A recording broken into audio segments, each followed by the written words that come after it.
네, 새 정부가 출범한 지 오늘로 꼭 일주일이 됐습니다. 이재명 대통령은 인선에 속도를 내고 있고 내란 특검법 등 3대 특검법도 국무회의에서 의결됐습니다. 네, 관련 내용 포함한 정치권 이슈들 이기헌 더불어민주당 의원, 김대식 국민의힘 의원과 함께 짚어보겠습니다. 두 분 어서 오십시오. 네, 안녕하십니까. 안녕하세요. 예, 안녕하십니까. 이재명 정부가 출범한 지 오늘로 정확히 일주일이 됐습니다. 지난주에 이제 취임 선서가 있었고요. 이제 그렇습니다. 오늘로 일주일이 된 것인데요. 일단 두 분과 여러 가지 이야기 나누기 전에 이제 여야 의원 입장에서 이제 지난 일주일을 어떻게 좀 평가하시는지 먼저 들어보겠습니다. 예, 지금은 이재명 대통령의 시간이라고 보고요. 지금 또 허니문 기간이기 때문에 참 열심히 또 하려고 하는 의지를 보여주고 있다. 저는 그렇게 평가를 합니다. 저는 개인적으로 국가를 위해서 이재명 정부가 꼭 성공했으면 좋겠다. 이런 말씀을 드리고요. 이재명 대통령께서 취임사에서 나를 반대하는 사람, 나를 비판했던 사람들도 우리 국민이다. 그러한 부분에 국민들의 말씀을 경청하겠다. 그리고 특히 민주당에서 대선 기간 동안에 경청이라는 이런 슬로건을 내세웠잖아요. 그래서 국민의 한 사람 한 사람의 목소리를 좀 경청을 하고 반대의 의견도 애정어린 마음으로 국가와 국민을 위해서 하는 소리도 하고 경청을 했으면 좋겠다. 이런 말씀을 드리고 다만 예. 야당과의 협치에 기반 없이 제1호 법안으로 민생이 아닌 그런 특검법 국무에서 통과가 됐지 않습니까? 이런 부분이 조금 저는 아쉬웠다 이렇게 보고 예. 이렇게 이제 흘리게 되면은 누가 보더라도 폭주와 독주의 우려감이 있는 거 아니냐 이렇게 우려스러운 목소리로 볼 수가 있습니다. 그리고 이번에 이 대선 기간에 강조한 실용적인 거, 외교 이런 부분은 선언에 그치지 않고 빠른 시일 안에 우리가 미국, 일본, 중국 정상들과 이렇게 통화를 하고 한미일 관계 이런 문제에 대해서는 저는 아주 열심히 하고 있다라는 그런 평을 내리고 싶습니다. 네. 뭐 아쉬운 점도 조금 말씀하셨고 바라는 점도 말씀을 하셨습니다. 지난 일주일을 좀 어떻게 지켜보셨습니까? 뭐 개인적으로 굉장히 감개무량하고 그리고 정신없는 한 주였다고 생각합니다. 아시다시피 이번 대통령 선거는 보궐선거였잖아요. 그래서 인수위 없이 바로 임기를 시작할 수밖에 없었기 때문에 여러 가지 제약이 있었습니다. 인사 추천하는 과정에서 검증을 충분히 할 수 있는 시간을 갖지 못했던 어려움도 있고 또 미국, 일본, 중국, 러시아 등 한국을 둘러싼 제방 국가들과 충분히 소통할 수 있는 시간도 좀 부족했던 것은 사실입니다. 김대식 선배님, 의원님 말씀 주셨던 특검법 처리와 관련돼서는 이것은 이재명 대통령이 임기가 시작하자마자 처리했던 1호 법안이라고 할 수 없고요. 국회에서 예정돼 있던 법안 일정이었어요. 그래서 국회가 일정대로 처리한 것이지 이재명 대통령께서 이 문제를 바로 처리해라 이렇게 얘기하셨던 건 아니라는 말씀드리고요. 한 가지 말씀드리자고 하면 특히 이제 총리의 지명 그리고 비서실의 구성 그리고 가장 시급한 경제 문제를 해결하기 위해서 비상경제 TF를 만들고 해당되는 차관 6명을 어제 긴급하게 경제 파트, 외교 파트에 임명을 하셨습니다. 예. 그런데 임명되신 분들을 보면 굉장히 실용적이고 그리고 일 잘하고 내부 평가가 좋으신 분들에 대해서는 그리고 급한 인사에 대해서는 시점 관여하지 않고 바로바로 즉각 인사를 해내신 좋은 인사였다라는 평을 저는 가지고 있습니다. 예, 말씀해 주신 것처럼 계속해서 지금 인선이 이뤄지고 있는 상황에서 대통령실이 주요 공직자 인선에 이른바 국민 추천제를 도입하기로 했습니다. 내용을 좀 살펴보면 이제 일주일 동안 장차관 또 이제 공공기관장 등에 대해서 추천을 받은 다음에 이제 임명을 하겠다는 건데 이 국민 추천제에 대해서 좀 어떻게 보셨는지 먼저 여쭤보겠습니다. 저는 뭐 국민 추천제 직접 민주주의 이런 제도를 도입했다는 것은 저는 긍정적으로 보고 있습니다. 저는 원래 이제 정치를 하면서 이 정권이 바뀌잖아요. 그거에서는 인사 문제만큼은 저는 이렇게 노 코멘트 하는 게 제 기본적인 철학입니다. 왜? 정권을 잡기 위해서는 왜 잡겠습니까? 인사권, 재정권, 행정권을 지기 위해서 하지 않겠습니까? 우리도 똑같이 성공하고 똑같이 실패하더라도 똑같이 실패하는 이런 시스템으로 가는 게 맞다 이렇게 생각하는데 직접 민주주의 확대라는 측면에서는 아주 긍정적이고 인사권에 대한 책임성까지 이 잘못하면 국민에게 전가할 수 있는 나는 인사추천권을 받아서 했기 때문에 내 책 조금 잘못되더라도 내 책임이 아니다 이렇게 하는데 저는 인사가 만사라고 생각을 합니다. 어떤 인사를 갖던 간에 대통령의 고유 권한입니다. 다만 여기에 어떤 특정 계파라든지 이념에 휩쓸리지 말고 탕평 국민의 모든 목소리를 경청하고 정책에 반영할 수 있도록 국민 눈높이에 저는 맞춰주는 인사가 되면은 훨씬 바람직한 인사가 아닌가 저는 이렇게 보고 있습니다. 말씀해 주신 것처럼 기대도 있고 네. 또 우려도 있습니다. 이재명 대통령도 직접 SNS를 통해서 적극적인 참여를 독려했는데 그 우려에 대한 부분을 살펴보면 과연 좀 전문성에 대해서 믿고 맡길 수 있느냐라는 목소리도 일각에서 나오는 것 같아요. 이 부분에 대해서는 어떻게 생각하십니까? 굉장히 신선한 시도고요. 그리고 이거 추천입니다. 추천을 해주시는 것들, 국민들께서 집단지성을 통해서 또 여러 가지 경로를 통해서 참 행정부가 생각하지 못했던 신선한 인사, 새로운 포인트의 인사를 추천해 주시는 것을 원하는 것이고요. 그렇게 해서 인재풀을 많이 만드는 것입니다. 그 인재풀 중에서 정말로 실제 그 행정부처를 장악하고 일을 해 나가실 수 있을지에 대해서는 검증을 통해서 하게 돼 있습니다. 그 추천자가 100명이 될지 200명이 될지 얼마가 될지 모르겠습니다만 그중에 추천 많이 받으신 분이 되는 게 아니거든요. 검증을 통해서 일하실 수 있는 분, 부처를 장악하고 그리고 이재명 정부의 통치 철학을 정확하게 이해하신 분, 그리고 본인이 하려고 했던 개혁 과제들을 충실히 이행할 만한 능력이 검증되신 분으로 갈 겁니다. 그래서 지금 뭐 이렇게 여러 명이 추천하면 그분이 되는 것처럼 이렇게 보여질 수 있는데 실제 그렇지 않고요. 많은 풀 안에 들어온 많은 분들 중에 검증을 해서 그중에 가장 능력 있는 분을 임명하실 것이다. 저는 이렇게 믿고 있고 이번에 국민추천제를 대통령께서 바로 발표하신 것은 본인의 공약을 바로 현실화시킨 것이기도 하고 또 국민주권정부로서 정말 해야 할 일들을 따박따박 해나가고 있는 대통령 비서실과 대통령의 공약 이행이 지금 돋보였다. 저는 이렇게 보입니다. 알겠습니다. 자, 이렇게 새 정부가 출범을 했고요. 청와대로의 복귀도 이제 추진을 하게 됩니다. 예비비도 259억 원이 책정이 됐는데 자, 이제 청와대를 가기 위해서 이제 뭔가 이제 보수라든가 뭐 리모델링 이런 것들을 이제 해야 되는데 이참에 기존에 이제 청와대가 갖고 있었던 어떤 단점이라든가 이제 문제점들을 좀 보완해야 된다라는 목소리들도 많이 나오고 있더라고요. 좀 어떤 시각 갖고 계세요? 저는 그렇습니다. 이제 정권이 바뀔 때마다 국가의 상징적인 것이라든지 이런 것은 이렇게 정책적으로 변하지 않았으면 좋겠어요. 여러 가지의 그 잘됐든 잘못됐든 그것이 꾸준하게 가야 이게 전통성을 유지하는 거 아니겠습니까? 저는 뭐 이게 대통령께서 뭐 공약이 청와대로 복귀를 하겠다 이렇게 했기 때문에 그거는 존중합니다. 다만 이제 우리 국민들이 어떻게 평가할 것인가 또 국민들의 그 바람이 어떻게 할 것인가 이런 부분은 좀 경청을 할 필요가 있다 이렇게 생각을 하고 아무래도 한 달 정도 시일이 걸리지 않겠어요?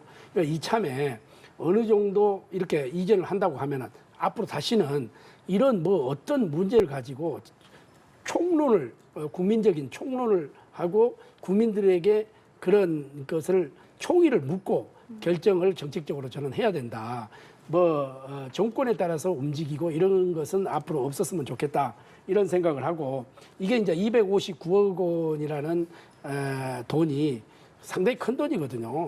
이런 부분 이런 것이 이제 다시 재투입돼야 되기 때문에 어떤 정권에서 이것을 잘못했고 어떤 정권에서는 이게 실용적으로 이렇게 간다 하는 건데 저는 기본적으로 청와대는 우리 국익에 맞게끔 또 국력에 맞게끔 국가의 상징이라고 저는 생각을 하고 있기 때문에 이 국민들 속에서 정말 그 사랑받는 그리고 존경받는 어떻게 보면은 권위를 내세우라는 게 아니라 좀 이 권위적인 부분에 이 국가적인 격을 맞는 품격에 맞는 이런 청와대가 이제 제대로 됐으면 좋겠다 이런 말씀을 드립니다.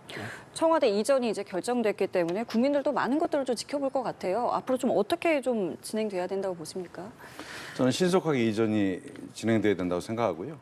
저희가 내란 극복이라는 과제를 갖고 있습니다만 윤석열 정부가 출범하면서 가장 첫 단추를 잘못 꼈던 것은 정말로 무리한 대통령실의 용산 이전이었습니다.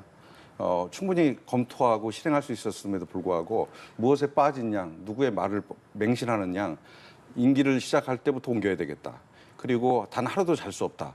라고 하는 원칙하에서 굉장히 무리한 이전을 했고 거기에서 사실은 이전 비용이라고 하는 300몇 억은 굉장히 형식적인 예산이었고 실제로 지휘통제센터를 벙커화하고 그리고 모든 기능을 옮기는데 수조 원의 비용들이 전 들었다고 생각합니다. 연쇄적 국방부와 합참 이전을 했기 때문에 그 과정에서 다시 이제 돌아오는 것인데요. 비용 아까 259억 정도가 얘기가 됐는데 예. 실제로는 연민관은 그대로 사용하지 않았기 때문에 리모델링 정도만 하면 됩니다. 문만 따면 되는 수준이고 관저와 본관, 영빈관 정도는 새로 이제 공개됐기 때문에 보안을 다시 점검해야 될 필요가 있고요. 가장 중요한 건 위기관리센터입니다. 위기관리센터에는 모든 행정망 그리고 군사적, 외교적 그리고 치안 관련된 모든 전산망들이 다 들어와 있기 때문에 이것을 신속하게 복귀해서 회복시켜서 대통령 이전이 실질적으로 국가 통치에 있어서 어려움이 없도록 대통령께서 직무하시는데 어려움이 없도록 보강하고 빨리 신속하게 적어도 100일 이전인 9월 11일 이전에 이전을 끝내야 되겠다. 그래서 더 이상 국민들이 걱정하지 않도록 해드려야 되겠다라고 생각하고 있습니다. 예, 알겠습니다. 그리고 한편 지금 최대 120명의 검사가 파견되는 내란, 최상병, 또 김건희 해병특검법, 또 김건희 특검법, 이른바 3대 특검법이 이 대통령 재가로 공포가 됐는데 관련해서 여야 입장이 갈리고 있지 않겠습니까? 좀 어떻게 보고 계십니까? 저는 그렇습니다. 이게 이제 민주당이 야당할 때의 스탠스와 지금 이제 여당이 됐지 않습니까? 그러면 최대 이제 120명 정도 이렇게 되면 하나의 검찰청이 몇 개가 더 생기는 꼴이 되는데 과연 이렇게 해야 되는 건지 지금 사법, 입법, 행정 사실상 어떻게 보면은 아니라고 하지만은 장악을 했다고 해도 과언이 아니거든요. 이 기관들을 놔두고 이게 또 사실은 특검이라는 것은 수사가 미진했을 때 이게 그 특검이 투여가 돼서 하는 거 아니겠습니까? 그러나 이미 지금 현재 수사가 어느 정도 진전된 상태고 또 권력기관에서 행정, 입법, 사법을 어느 정도 장악한 상태에서 과연 이게 수백억이나 드는 이런 그 특검법을 발의해서 꼭 해야 되는 건지 지금 기존 조직을 가지고 해보다가 정 안 되면은 그때 가서 특검을 투입을 해도 되는데 이제 야당이 아니고 여당이 됐잖아요. 그리고 이게서 특검이라는 것은 최소한의 그 야당의 입장에서 권력을 견제하기 위해서 하나의 이렇게 설치된 이건데 이런 점에서는 좀 민주당이 조금 그 대승적 견지에서 먼 시야를 보고 이게 좀 했으면 좋지 않겠느냐 이런 생각이고 또 야당이 하고 여당이 입장에서 의원님 협치를 해서 잠시만요. 저희 했으면 좋지 지금 않겠냐 이런 생각을 해봅니다. 예. 예, 알겠습니다. 우원식 국회의장이 취임 1주년을 맞아서 기자간담회를 하는데요. 내용 듣고 대답 이어가겠습니다. 그 사이에 일이 굉장히 많았던 것 같습니다. 기자 여러분들하고도 그동안 이렇게 개별적으로 만나진 못했습니다만 기자간담회로 또 이렇게 이런 식으로 여러 차례 뵀는데 오늘 1주년이 돼서 또 그것도 대통령 선거까지 맞추고 이렇게 할 수 있게 돼서 매우 기쁘게 생각하고요. 사실은 1주년이 지난 6월 5일이었습니다. 근데 6월 5일은 대통령 선거 끝나고 바로 직후라 이 기자간담회 하는 게 적절치 않겠다 싶어서 일주일 미뤄서 오늘 하게 되었다는 점을 말씀드립니다. 그럼 모두 발언을 먼저 읽도록 하겠습니다.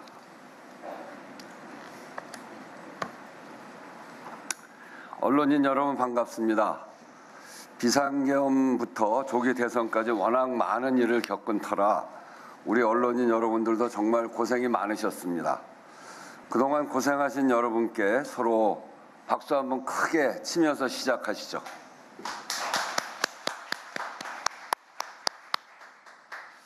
여러분도 모두 수고 많으셨습니다. 지난 6월 5일이 국회의장 취임 1년이었습니다. 1년밖에 안 됐나 할 정도로 많은 일이 있었습니다만 앞으로도 해야 할 일이 많기 때문에 언론인 여러분들과 지난 시간을 함께 돌아보고 앞으로 계획을 공유하는 것도 의미가 있겠다 싶어서 자리를 마련했습니다.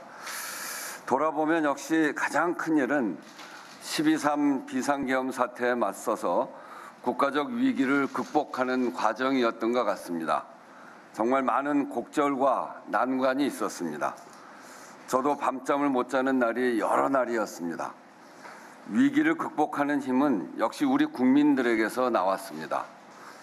국민들의 민주주의에 대한 열정이 전국을 이끌어왔고 그런 속에서 국회와 국회의장은 크게 두 가지 과제에 힘을 쏟았습니다.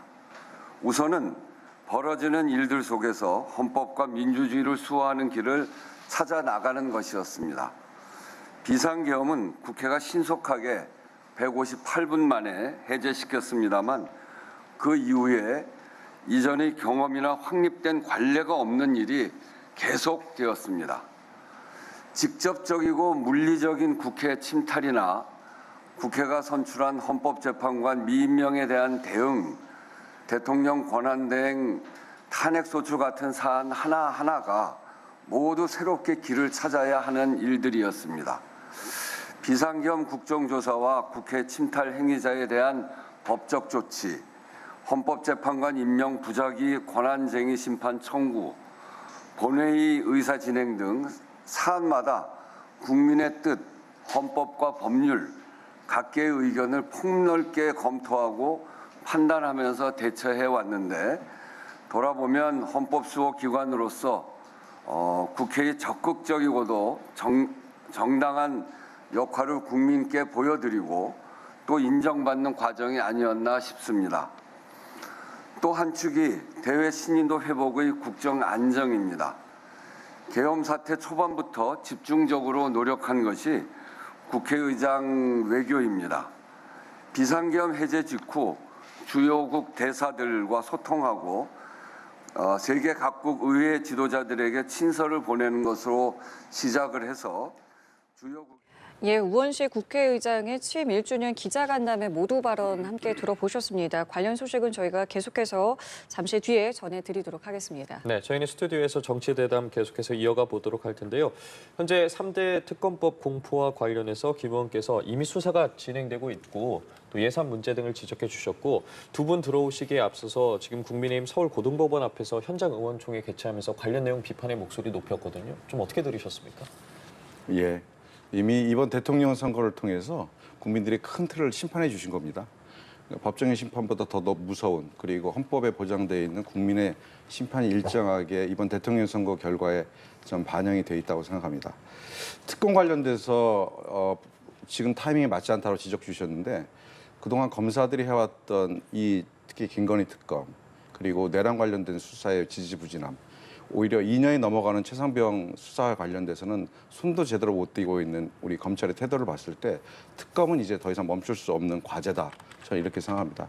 지금 특검의 준비 기간, 특검이 임명되는데 시간이 좀 필요하고요. 준비 기간 포함해서 본활동 90일, 또 추가 기인 30일 정도 계산해 보면 180일 정도 걸릴 것으로 예상이 됩니다.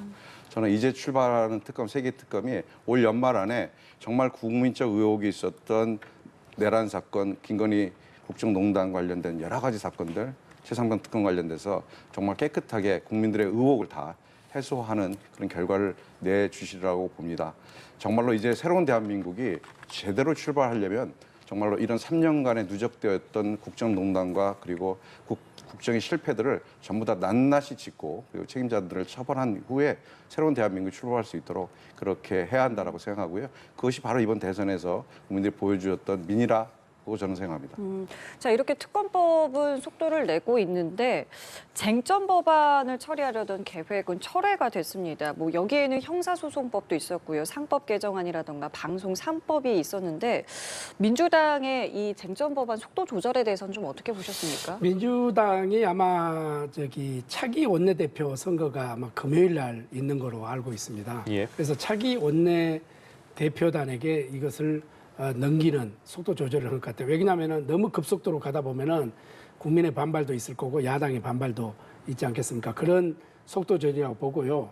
여기에 이제 수사 지휘권, 검찰권, 징계권까지 이렇게 장관에게 부여되는 사실상 어떻게 검찰에 대한 정치적 통제를 할까?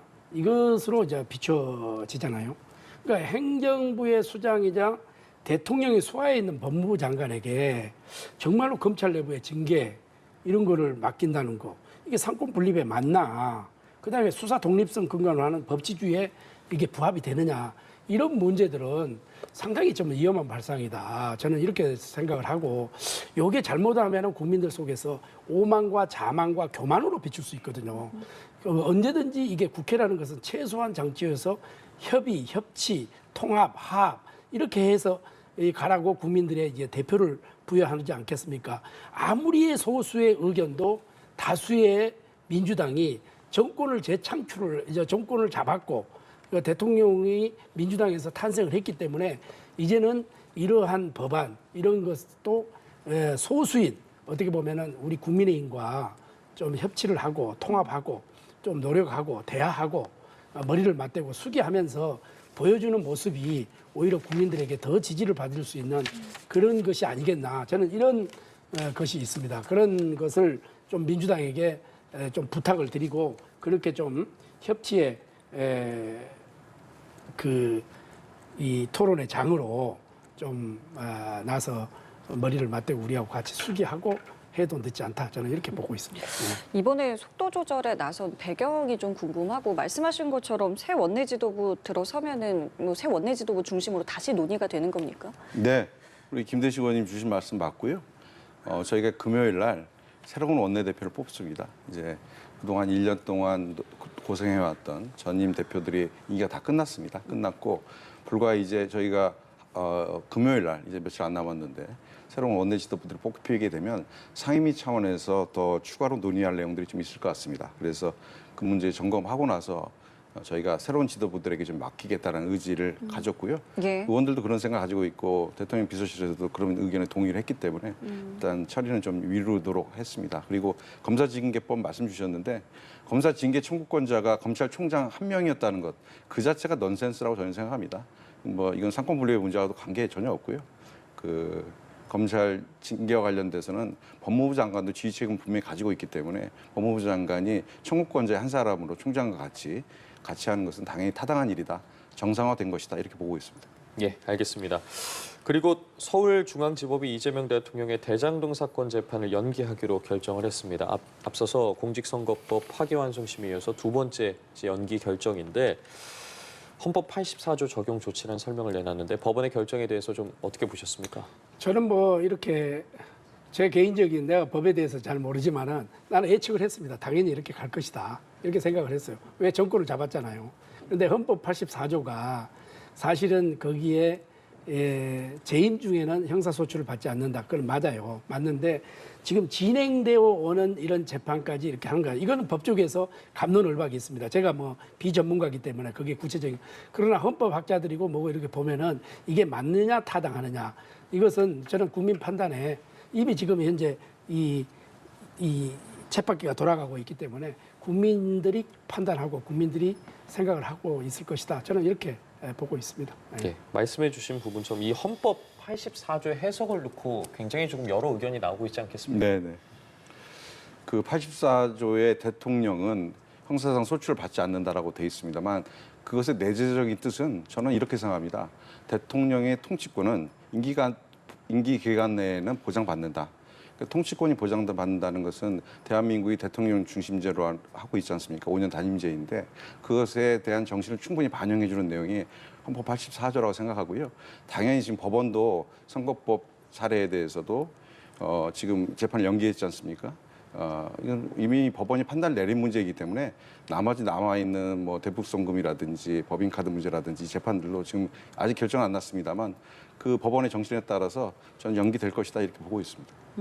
알겠습니다. 자, 그리고 이렇게 정권이 바뀌었기 때문에 지금 국민의힘에서는 법사위원장을 야당, 그러니까 국민의힘이 다시 맡아야 된다. 이 부분을 다시 조정해야 된다라는 목소리가 나오고 있는데요. 민주당에서는 이거는 2년 단위로 협상을 했기 때문에 지금 시기적으로 그게 원내대표가 바뀌었다고 해서, 그러니까 정권이 바뀌었다고 해서 바뀌는 건 말이 안 된다라는 얘기가 나오고 있습니다. 어떻게 봐야 될까요? 뭐 그런 의견이 있는데 원래부터 이제 지금 단추가 잘못 꼈어요. 사실은 이제 다수당이 국회의장이 되면은 법사위원장은 제1야당이 이렇게 맡게 돼 있었어요. 그렇기 때문에 제2당이 그러면은 이게 그 국회 다수당 입법 폭주를 견제하기 위한 최소한의 이게 안전장치가 그리 돼 있거든요.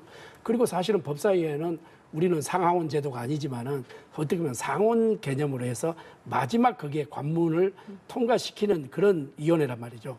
이것을 집권당에서 다 이게 가지고 있다면은 사실은 소수당에서는 아무런 그게 없어요. 대하에 타협할 수도 없고 일방적으로 가다 보면은 우리는 속수무책으로 당할 수밖에 없기 때문에 이제는 물론 2년 단위로 그거는 맞습니다. 2년 단위로 그 위원회를 구성하고 이런 거는 맞는데 이제 제1당이 집권당이 됐기 때문에 이런 부분은 좀 대승적 견지에서 민주당에서 협치에 물꼬로서 저는 그렇지만은 여야가 합의하면 되는 거니까 그런 점에서 법사위원장은 우리 국민의힘에게 넘겨주고 국회의장은 그렇게 가는 게 맞지 않느냐. 그렇게 함으로써 국민들에게 보여주는 임팩트, 시선, 국민들이 그래도 민주당이 대승적 견지에서 잘하고 있구나 하는 그런 것도 받을 수 있잖아요. 그런 큰 틀에서 한번 생각을 해보라는 거죠. 예. 그러니까 행정부를 견제하기 위한 거 아니냐, 대승적 결단이 필요하다고 말씀하십니다. 법사위의 기본 기능이 행정부 견제가 아니요, 아닙니다. 행정부 견제는 안 했죠. 행정부라는 말은 네, 안 했고 네. 이제 제가 이제 그 집권자 예. 그거를 이제 다수당을 견제하는 네. 예. 이런 역할이라고 했죠.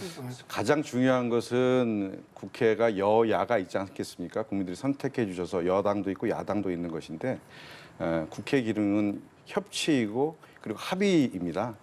합의가 되지 않을 때는 다수결의 원칙이 존중받는 것인데 그리고 국회직은 모든 국회직은 다 임기를 2년으로 하고 있습니다. 그래서 의장도 상임위원장도 그리고 간사들도 다 하다못해 위원들도 이제 상임위 보임을 2년 하고 있는 것인데 이미 1년 전에 2년 동안의 당직에 대해서 그러니까 국회직에 대해서 표결까지 다 거쳐서 확정이 된 상황입니다.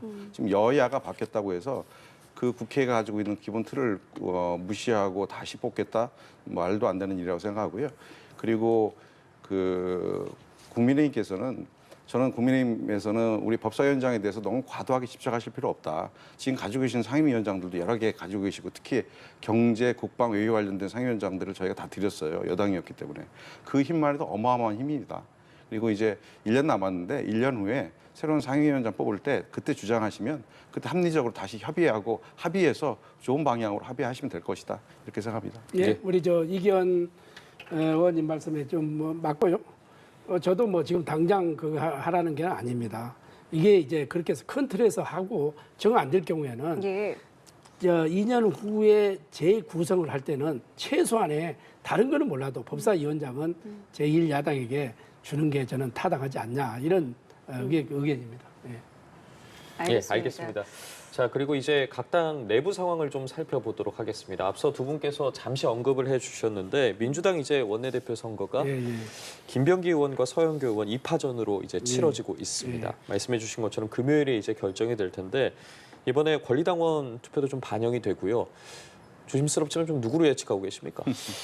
저는 그 민주당 원내대표 선거가 이제 타당의 선거를 뭐 우리가 뭐 감나라 콩나라 할 수는 없는 문제고 다만 지금 이제 1년 동안에 아까 우리 국회의장님도 말씀하셨다시피 1년이 365일이 저는 3,650일이 지난 것 같아요. 네, 그만큼 숨가쁜 그게 왔잖아요. 그러니까 예. 여야가 아주 대치 상태로 왔단 말이죠. 그러나 이제는 정권이 또 바뀌었고 새로운 분이 원내대표로 오면은 뭔가 협치하고 통합하고 타협하고 또 의논하고 이런 정무적인 판단을 좀 감히 한 분이 좀 됐으면 좋겠다 이런 생각을 합니다. 제가 이제 어떻게 보니까 법사위원장 어떤 이 의견을 낼 수가 있어요. 그러나 우리 서영교 의원은 꿈도 꾸지 마라 이런 이야기를 하더라고. 그런데 또 김병기 우리 의원님은 뭐냐면은 유연하게 협상하겠다. 이런 말이잖아요. 제 개인적인 입장에서는 누구를 선택하겠어요? 아니 차라리 김병기 의원님이 우리로 봐서는 더 협치의 대상이 될 수도 있다 이런 생각을 하는데 다만 이것은 우리가 결정할 문제가 아니고 민주당의 권리당원과 의원님들이 결정할 문제이기 때문에 예. 누가 되더라도 저는 이제는 집권당의 자세로서 우리 야당과 협치하고 소통하고 타협하면서 이 원을 구성을 하고 이끌어갔으면 좋겠다 이런 바람입니다. 네. 말씀해 주신 것처럼 좀 두 의원들의 발언이 선거에도 영향을 미칠지도 궁금하고 지금 권리당원 같은 경우에 이제 표로 환산을 하면 한 34표 정도 되더라고요. 그런 것이죠. 좀 영향을 어느 정도나 미칠 거라고 보십니까? 이번에 선거 박빙 선거로 갈 개연성이 있습니다. 그래서 권리당원 투표가 처음으로 이제 도입이 됐는데 어떻게 보면 신선한 제도입니다.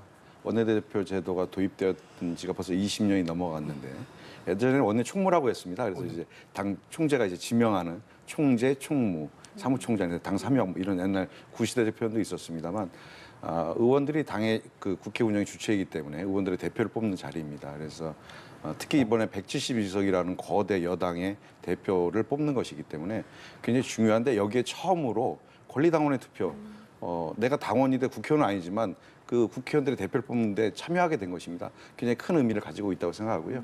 이번에 권리당원의 투표가 전체 결과에 중요한 변수가 될 수 있을 것 같다. 왜냐하면 두 분이 워낙 출중하셔가지고 이분 한 분이 훅 쳐지는 분이 있으면 저희들도 별 영향이 없겠다고 볼 텐데 전혀 그렇지가 않아요.